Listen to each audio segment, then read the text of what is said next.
राष्ट्रवादी शरदचंद्र पवार पक्षाच्या खासदारांना आपल्याकडे वळवण्याचा अजित पवारांनी प्रयत्न केल्याची माहिती. तटकरेंनी राष्ट्रवादी शरदचंद्र पवार पक्षाच्या 7 खासदारांना संपर्क केल्याची माहिती. राष्ट्रवादी शरदचंद्र पवार पक्षाच्या 7ही खासदारांनी सुनील तटकरेंची ऑफर धुडकावल्याची माहिती. तर सुप्रिया सुळेंनी पटेलांना फोन करत तटकरेंबाबत नाराजी व्यक्त केल्याची चर्चा. कोणत्याही खासदारांना संपर्क केला नसल्याचं सुनील तटकरेंकडून स्पष्ट. माध्यमांमध्ये सुरू असलेल्या चर्चा चुकीच्या. तटकरेंची एबीपी माझाला प्रतिक्रिया.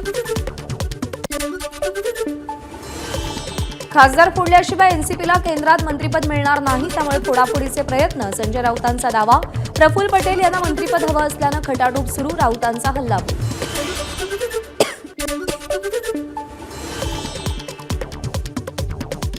राष्ट्रवादी शरदचंद्र पवार पक्षाचे काही आमदार खासदार आमच्या संपर्कात. राष्ट्रवादीच्या अमोल मिटकरींचा दावा.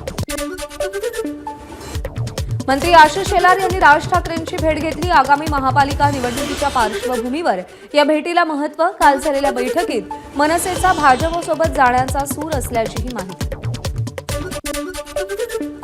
मनसेचा वापर बाळासाहेब ठाकरेंच्या शिवसेनेच्या विरोधात आणि मराठी माणसाच्या विरोधात होतोय. संभाव्य मनसे भाजप युतीवर संजय राऊतांची प्रतिक्रिया. बीड सरपंच हत्या प्रकरणात अजित पवार आरोपींना वाचवतायत. संजय राऊतांचा आरोप. जरंडेश्वर घोटाळ्याचे आधी पुरावे होते. दादा भाजपसोबत गेल्यावर पुरावे मोदी शहांनी संपवले, त्यामुळे दादांनी नैतिकतेच्या गोष्टी करू नये. संजय राऊतांचा हल्लाबोल. बीडमध्ये नैतिकता नाही, मात्र कधीही धनंजय मुंडेंच्या राजीनाम्याची मागणी केलेली नाही. आमदार सुरेश धस यांचं वक्तव्य. तर वाल्मिक कराड आणि धनंजय मुंडे पैसे बुडवणाऱ्यांना पाठीशी घालतायत हे उघड. धस यांचा आरोप. मंत्री पंकजा मुंडेंनी सगळे नियम धाब्यावर बसवून 74 शिक्षकांची भरती केली. आमदार सुरेश धस यांचा आरोप. महाराष्ट्र आणि हरियाणातील निवडणुकीमध्ये निवडणूक आयोगाकडून ईव्हीएम घोटाळा. संजय राऊतांचा हल्लाबोल. निवडणूक आयोग सत्ताधाऱ्यांच्या ताटाखालचा मांजर झाल्याचाही राऊतांचा दावा. नितीन राऊतांनी निवडणूक आयोगाचा दावा फेटाळला. फॉर्म 17C मध्ये बदल केले नाहीत, मग आकडे 3 वेळा कसे बदलले? नितीन राऊतांचा सवाल. चोरी करणारा चोरी केल्याचं मान्य करत नाही, असंही वक्तव्य. मतदारसंघात उपसा सिंचन योजनेकरता निधीची घोषणा करण्यात आली होती आणि त्यासाठी भूसंपादनाचे पैसे लवकर मिळावे यासाठी अजित पवारांची भेट घेतली. धस यांची प्रतिक्रिया. शरद पवारांची मुख्यमंत्री फडणवीसांशी फोनवर चर्चा. खंडणीचे प्रकार वारंवार होत असल्याचा मुद्दा पवारांकडून उपस्थित. दहशत मोडून काढण्याचं मुख्यमंत्री फडणवीसांचं आश्वासन. दादरमध्ये बॅनर काढण्यावरून समाधान सरवणकर आणि आमदार महेश सावंत यांच्यामध्ये वाद. हप्ते घेणाऱ्या आमदारांचं ऐकून तुम्ही कारवाई करता का? समाधान सरवणकरांचा अधिकाऱ्यांना जाब विचारत संताप. लोकांनी घरी बसवल्यानं समाधान सरवणकरांचं मानसिक संतुलन बिघडलंय. आमदार महेश सावंत यांचं समाधान सरवणकरांना प्रत्युत्तर. ही तक्रार आपली नाही तर मार्केट अधिकाऱ्यांनी केल्याची माहिती. महाविकास आघाडी म्हणून पालिका निवडणुका सगळ्यांनी एकत्र लढाव्या असं मत. मात्र ठाकरे मुंबई महापालिका स्वबळावर लढवणार असतील तर काँग्रेस नागपूर महापालिका स्वतंत्र लढेल. विकास ठाकरेंचं वक्तव्य. काँग्रेस नेते बंडकी शेळकेंविरोधात गुन्हा दाखल. नागपूर सुधार प्रन्यासच्या कार्यालयावरती मोर्चा. तसंच सभापती संजय मीना यांना जातीवाचक शिवीगाळ केल्याचा आरोप.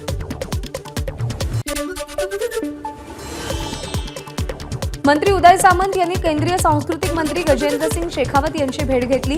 मराठी भाषेला अभिजात भाषेचा दर्जा देण्यासंदर्भात पुढच्या 1 तासातही सूचना निघेल. भेटीनंतर सामंतांची प्रतिक्रिया. आज आणि उद्या दिवसभर शरद पवारांच्या कार्यकर्त्यांसोबत मॅरेथॉन बैठका. युवक आणि महिला अल्पसंख्याक विभागाच्या सर्व पदाधिकाऱ्यांशी शरद पवार संवाद साधणार.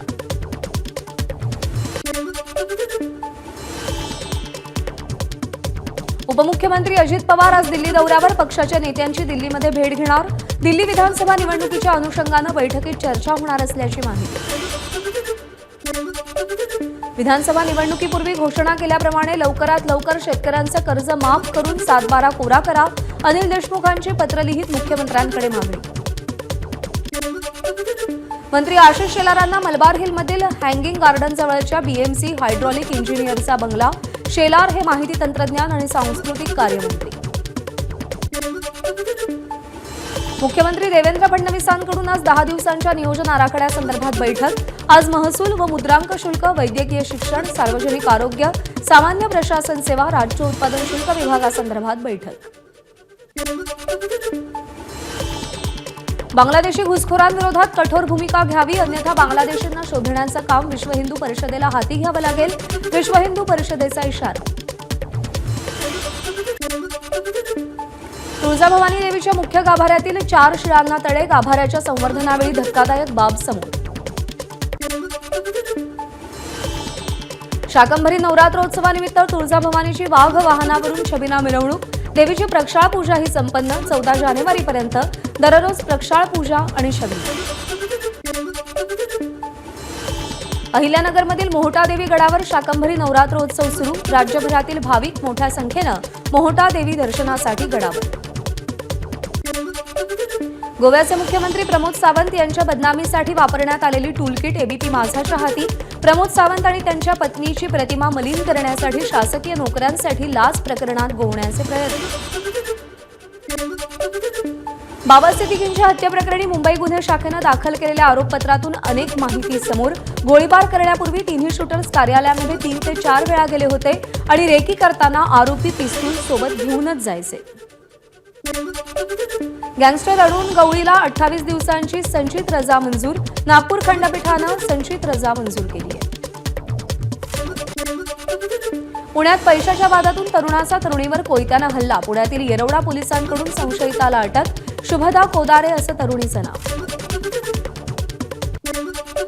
बुलढाण्यामध्ये 52 वर्षीय वसतिगृह अधीक्षकाकडून 12 वर्षांच्या अल्पवयीन मुलावर लैंगिक अत्याचार, संत ज्ञानेश्वर शासकीय मागासवर्गीय विद्यार्थ्यांच्या वसतिगृहातला हा प्रकार। टोरेस कंपनी आर्थिक फसवणूक प्रकरणी तिघांना अटक, तिघेही दादर कार्यालयातील रक्कम दागिने घेऊन पळण्याच्या तयारीत असतानाच पोलिसांकडून अटक, यातील एक उझबेकिस्तान तर दुसरी नागरिक रशियन। नाशिक महापालिकेच्या आयुक्त मनीषा खत्रींची पंचवटी तपोवन येथील नियोजित साधुग्राम परिसराला भेट, अतिक्रमण तसंच स्वच्छता, सुरक्षितता आणि सुविधांच्या उभारीकरणासंदर्भात सूचना दिल्या।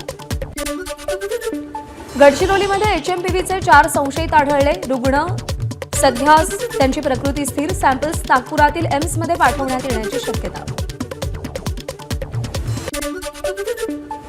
मुंबईतील कामा रुग्णालयात 21 खाटांच्या एनआयसीयूचं उद्घाटन, एनआयसीयूमध्ये आधुनिक उपकरणांची सुसज्ज बालकांसाठी 21 खाटांच्या एनआयसीयूची व्यवस्था। नागपूरमध्ये बर्ड फ्लूनं 3 वाघांचा मृत्यू झाल्यानंतर भायखळ्यातील वीर जिजामाता उद्यान अलर्टवर, प्राणी संग्रहालयात प्राण्यांना देण्यात येणाऱ्या चिकनच्या खाद्यपदार्थांवर बंदी।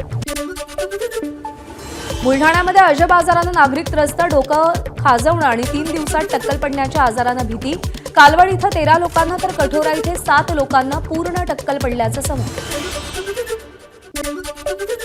लांब केस आवडत नसल्यानं दादर रेल्वे स्थानकावरती तरुणीचे केस कापल्याचा आरोपीचा खुलासा, तरुणी किंवा महिलांचे लांब केस आवडत नसल्यानं केस कापल्याची आरोपीची कबुली। नागपूरमध्ये बाळ होत नसल्याच्या नैराश्यातून दाम्पत्याची आत्महत्या, सोशल मीडियावरती व्हिडिओ शेअर करत लग्नाच्या वाढदिवशीच आत्महत्या केली। कोल्हापूरच्या पन्हाळा तालुक्यातील उन्नेमध्ये भाचीच्या लग्नाच्या जेवणात मामानंच विष टाकल्याचा प्रकार, भाचीनं आठवड्याभरापूर्वीच पळून जाऊन लग्न केल्यानं बदनामीच्या रागातून हे कृत्य। भांडणात मध्यस्थी करायला गेलेल्या पोलीस पाटलावर कुऱ्हाडीनं हल्ला, गोंदियातील सालेकसा पोलीस ठाण्याच्या हद्दीतील घटना, हल्ला करून हल्लेखोर फरार। तिसरं अपत्य जन्माला घातल्यानं पिंपरी चिंचवड महापालिकेच्या एका सहाय्यक आयुक्तांना नोकरीला मुकावं लागलं, शासकीय सेवेत असणाऱ्यांना मार्च 2005 नंतर तिसरं अपत्य झाल्यास सेवेतून बडतर्फ करण्याचा नियम। अग्निशमन दलाच्या भरती प्रक्रियेत प्रतीक्षा यादीतील असलेल्या मुलांचं आंदोलन, नियुक्तीपत्र देऊनही पदभार न स्वीकारलेल्या 151 जागांसाठी प्रतीक्षा यादीतील मुलांचा विचार व्हावा अशी मागणी। पोलीस भरतीमध्ये 2 पदांसाठी लेखी परीक्षा एकाच दिवशी, उमेदवारांना दूरची केंद्र आल्यानं एका केंद्रावरून दुसऱ्या केंद्रावर वेळेत कसं पोहोचायचं, उमेदवारांसमोर पेच, उमेदवारांमध्ये गोंधळाची स्थिती। मुंबईतलं सर्वात जुनं संग्रहालय असलेल्या भाऊदाजी संग्रहालयाला नवं रूप, मुख्यमंत्र्यांच्या हस्ते आज लोकार्पण, 2,80,00,000 रुपये खर्चून संग्रहालयाला नवं रूप दिलं। मुंबईतील 3 विकासकांना 3 महिन्यांचा कारावास, महारेराच्या आदेशाचं पालन न केल्यानं महारेरा न्यायाधिकरणाचा निर्णय.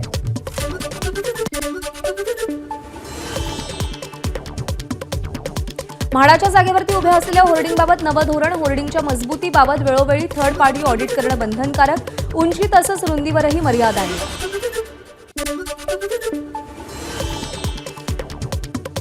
मोदी सरकारच्या 10 वर्षांच्या कार्यकाळात 17.19 कोटी अतिरिक्त रोजगार निर्माण. 2014 ते 2024 काळातील रोजगारामध्ये 36% वाढ.